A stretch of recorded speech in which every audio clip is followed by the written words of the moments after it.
We don't ruin love because we don't want it. We ruin love because it asks us to stand unmasked. Because the moment someone gets close enough to truly see us, the nervous system panics, whispering old warnings from a life we no longer live. So we pull away, or we overthink, or we choose the one who will never choose us back. Not out of carelessness, but out of protection. Self-sabotage is not a flaw. It's a familiar doorway, one we learned to walk through long before we knew what love was. And every time it appears, it carries the same quiet message. Closeness is danger, and I need to keep you safe. Self-sabotage doesn't begin in the moment you push someone away. It begins in the moment someone's closeness brushes against a part of you you've spent years protecting. For most people, love feels like warmth. For you, love feels like a spotlight, soft but revealing. A light that could show the cracks you've kept hidden behind competence, humor, or strength. Somewhere in your early life, you learned that being seen was unsafe. Maybe emotions were dismissed the moment they rose. Maybe your needs felt like burdens. Maybe love came with conditions: be good, be quiet, be perfect, be useful. Maybe you were the child who adapted so well that no one noticed you were adapting. Your nervous system formed its first law of survival. If they see the real me, they'll step back, and the silence will destroy me. So you grew into someone who is careful, someone who keeps a soft distance even while longing for closeness, someone who feels safer loving from the edges, observing, anticipating, overthinking, rather than standing in the raw center where real connection happens. This is why you choose people who can't love you back, why you lose interest when someone is emotionally steady, why you feel restless the moment a relationship starts to deepen, why you downplay your needs until resentment quietly blooms. Not because you don't want intimacy, but because intimacy threatens the version of you that once kept you safe. The truth is, when someone gets too close, you're not afraid of them. You're afraid of the parts of yourself that closeness might reveal, the neediness, the longing, the fragility, the truth. And so self-sabotage becomes the silent guardrail, the subtle pullback, the sudden coldness, the perfectly timed doubt, all designed to protect you from being fully known. But here's the twist most people never see. Sometimes the threat isn't that someone might leave once they see you. It's that they might stay. And that opens the next door. Self-sabotage rarely begins with a thought. It begins with a feeling. A tightening in the chest, a sudden urge to retreat, a fear you can't name but instinctively obey. And that feeling isn't about the person in front of you. It's about what love stirs awake inside you. Because love has a way of touching the parts of you that never got to heal. It brushes against old memories you've outgrown in your mind, but still carry in your body. Moments when affection was inconsistent, when presence turned into absence without warning, when your needs were too heavy for the people meant to hold them. So when someone starts to care for you now, really care, your nervous system grows alert. Not because the person is unsafe, but because the feeling is unfamiliar. You become hyper-aware of tone shifts, fixated on small gaps in communication, braced for an ending that hasn't even begun. Your reactions seem irrational, but they come from a place that once protected you. Love doesn't just invite connection, it invites memory. Every gentle moment echoes the places where gentleness was missing. Every reassurance highlights the years you lived without it. Every moment of closeness threatens to expose how deeply you once needed something you never received. So you retreat, not to punish the other person, but to protect the child inside you, who remembers how it felt when love slipped away. And this is the part most people never understand. Your panic isn't a sign that the relationship is wrong. It's a sign that your past is speaking louder than your present. Because when love gets close, it doesn't just show you what you want. It shows you what you've survived. And in that space, where closeness meets old wounds, where fear rises precisely because something good is unfolding, you begin to confront a truth that quietly changes everything. Sometimes what feels like danger is actually the first real glimpse of safety. There's a quiet truth most people never notice. Your body isn't wired to seek what's good for you. It's wired to seek what feels familiar. And for many people, safety isn't familiar.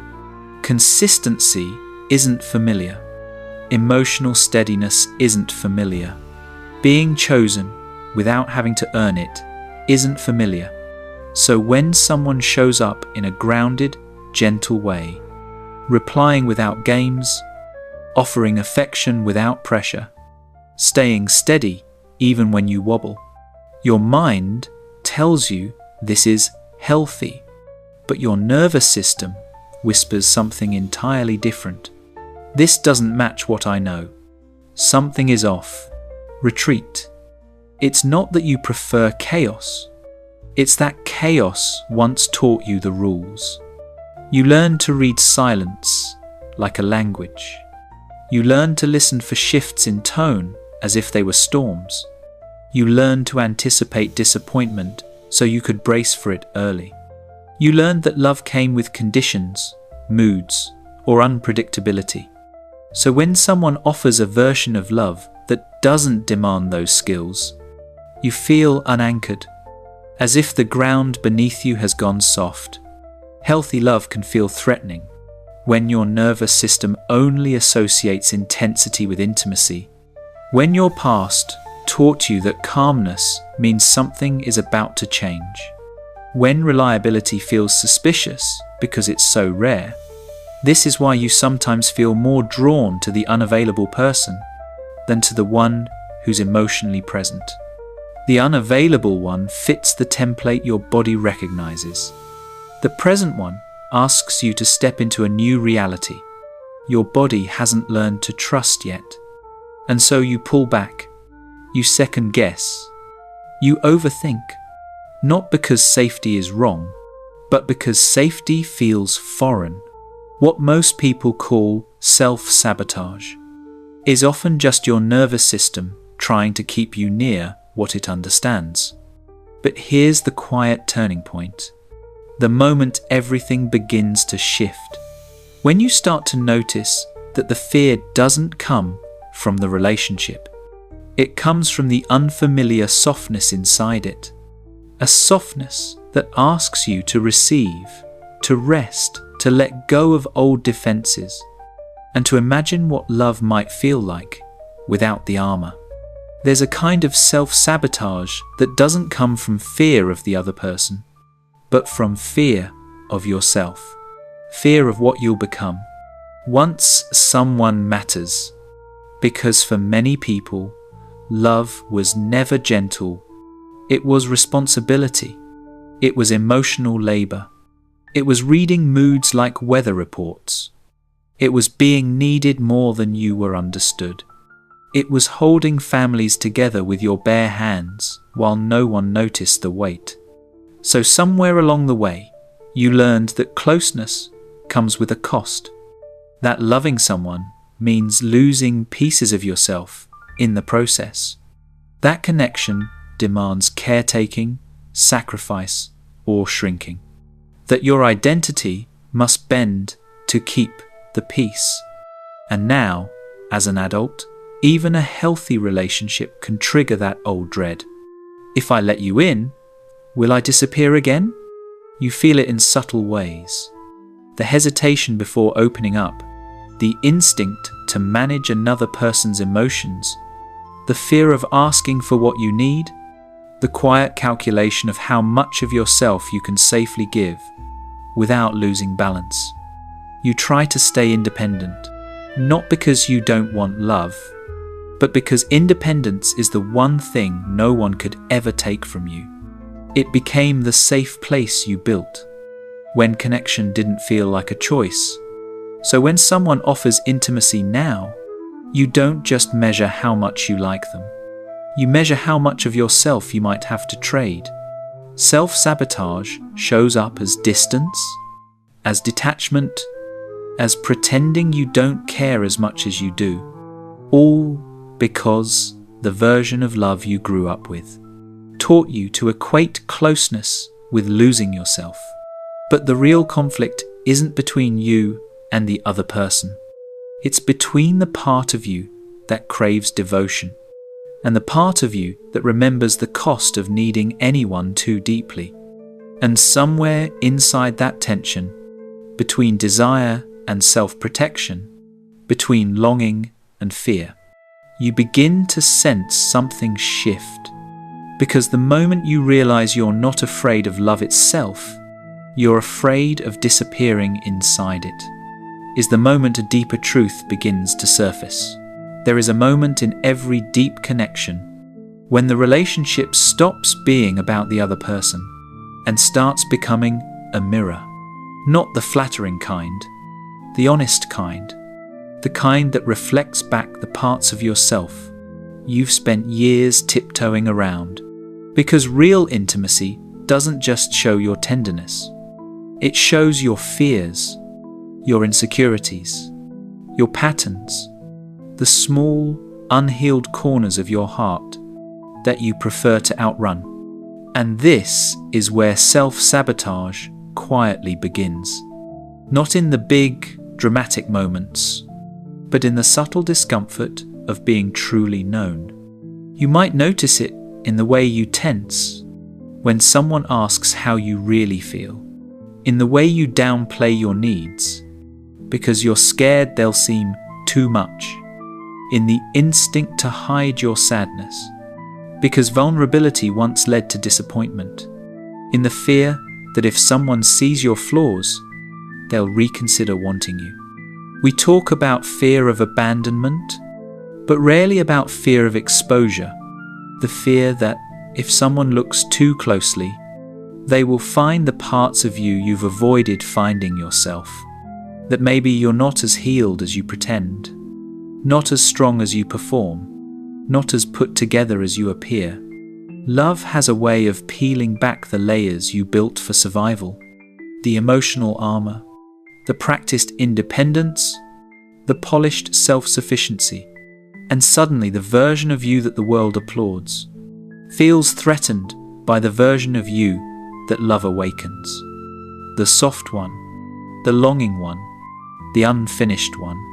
So you pull back, not to punish the other person, but to protect the parts of yourself you haven't yet learned to hold. Because letting someone truly see you means you must see yourself too. It means acknowledging the wounds you've worked hard to rise above. It means confronting the tenderness you buried to stay strong. And that kind of honesty, the kind that doesn't allow you to hide, is its own kind of terrifying. Yet somewhere beneath that fear, beneath the instinct to retreat, a quieter realization begins to form. Love is not exposing you to break you. It's exposing you to bring you back to yourself. There is a deeper layer beneath every form of self-sabotage. A quiet belief most people never say out loud, but carry like a shadow. I don't deserve the kind of love I'm asking for. Not because you've done something wrong, but because somewhere along the way, you learn to measure your worth by how much you could give, how much you could fix, how little space you could take up. You learned that love had to be earned through perfection, through selflessness, through staying small enough not to be a burden. So now, when someone offers affection freely, without needing you to perform, without requiring you to prove your value. Your nervous system struggles to accept it. A part of you waits for the catch. Another part assumes it won't last. And the deepest part quietly whispers that this softness wasn't meant for someone like you. You begin to question their intentions. You downplay what you feel. You brace for abandonment not because it's coming, but because you've lived through it before. This is the paradox. You want love more than anything, yet you fear being loved in the way you've always needed, fully, gently, without conditions. Because receiving that kind of love requires rewriting the story you've believed about yourself for years. It requires stepping out of the identity that once kept you safe. It requires letting go of the idea that you must stay small to be chosen. Self-sabotage isn't a sign that you don't want connection. It's a sign that the person you're becoming no longer fits the story you once lived. And that can feel like losing gravity, like stepping into a version of yourself you're not sure you're ready to inhabit. But beneath the fear, beneath the instinct to protect yourself, there's a quieter truth you've felt but never fully named. Maybe the love you're afraid of losing is also the love capable of showing you who you were always meant to be. Self-sabotage isn't proof that you're broken.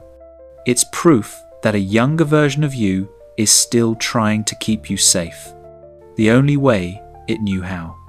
But you're not that version anymore. You're allowed to outgrow the fears that once protected you.